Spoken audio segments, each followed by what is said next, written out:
এই বাংলার জমিন এটা ইসলাম প্রিয়দের জমিন, যে জমিনে আল্লাহু আকবার ধ্বনির সাথে সূর্য উঠে যায়, আল্লাহু আকবার ধ্বনির সাথে সূর্য ডুবে যায়, সে দেশে আর কিছু থাকবে না, থাক ইসলাম থাকবেই।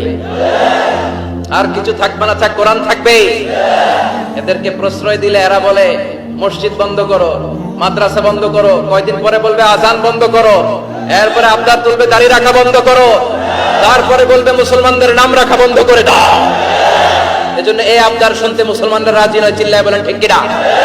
এদেরকে প্রতিহত করতে রাজি আছে মুসলমান? কারা কারা রাজি? দোহা উঁচু করে আল্লাহর দেখা।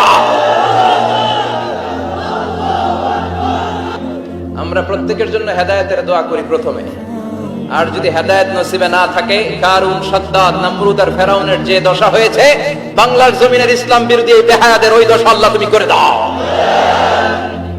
ইসলাম হচ্ছে শান্তির ধর্ম। আমরা সব সময় সাম্প্রদায়িক সম্প্রীতি, ভালোবাসা এটাতে বিশ্বাসী। হিন্দুরা ঢোল বাজায়, আমরা কিছু বলি না। আমরা তাফসীর মাহফিল করি, ওদের যারা ভদ্র তারাও কিছু বলে না, ঠিক কিনা? এই ইসলাম বিরোধীরা এরাই হিন্দু মুসলমানদের মধ্যে যে সম্প্রীতি এটাকে নষ্ট করতে চায়। কিছুদিন পর পর এরকম কিছু আবাল আর উল্লুক্কা পাঠার আগমন ঘটে। তাই এগুলোর হেদায়েত দাও। হেদায়েত নসিবে না থাকলে হালাক করে দাও।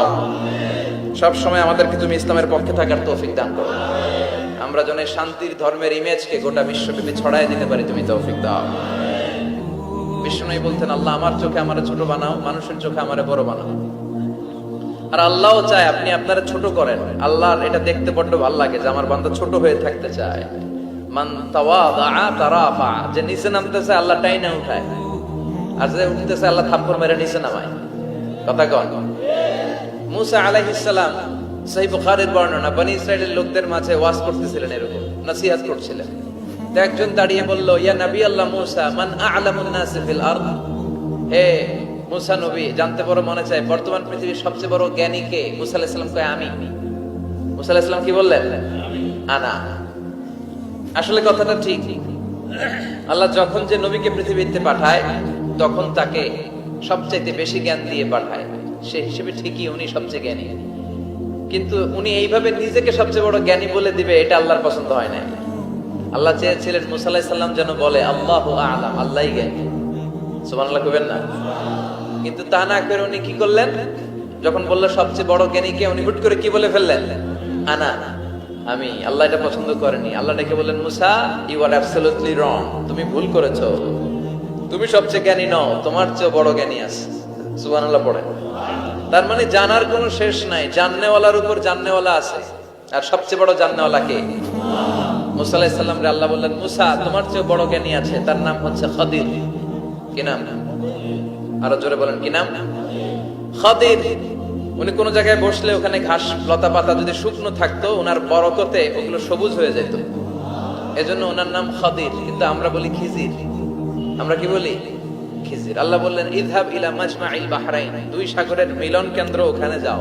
ওখানে যে এমন এক বান্দার সন্ধান পাবা, সে তোমার চেয়েও জ্ঞানী। সুবহানাল্লাহ পড়ে।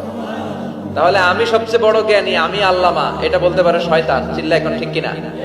এজন্য আমরা যেন নিজেকে নিজে সবসময় ছোট করে উপস্থাপন করি, তাহলে আল্লাহর দরবারে আপনি বড় হয়ে যাবেন। কথা বুঝতে পেরেছেন? আল্লাহ আমাদের সবাইকে কথাগুলো বুঝে আর আমল করার তৌফিক দান করুক। আমরা পড়ি আমিন। আমরা শিখতে এসেছি, শিখতেই হবে, আপনাকে পড়তেই হবে। কোরআনের প্রথম কথা হচ্ছে পড়ো, আর নিজের জীবন গড়ো। ঠিক কিনা?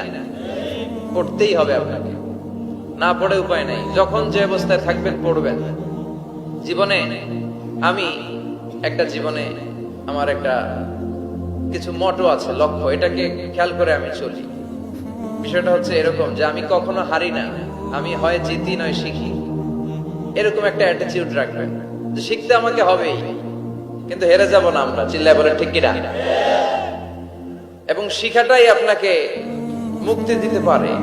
এজন্যই কোরআনের প্রথম কথা আল্লাহ শিখার ব্যাপারে উদ্বুদ্ধ করেছেন। আল্লাহ বলেছেন, ইকরা বিসমি রাব্বিকাল্লাযী খালাক, read in the name of your lord who has created, পড়ো তোমার প্রভুর নামে যিনি তোমায় শিখিয়েছেন।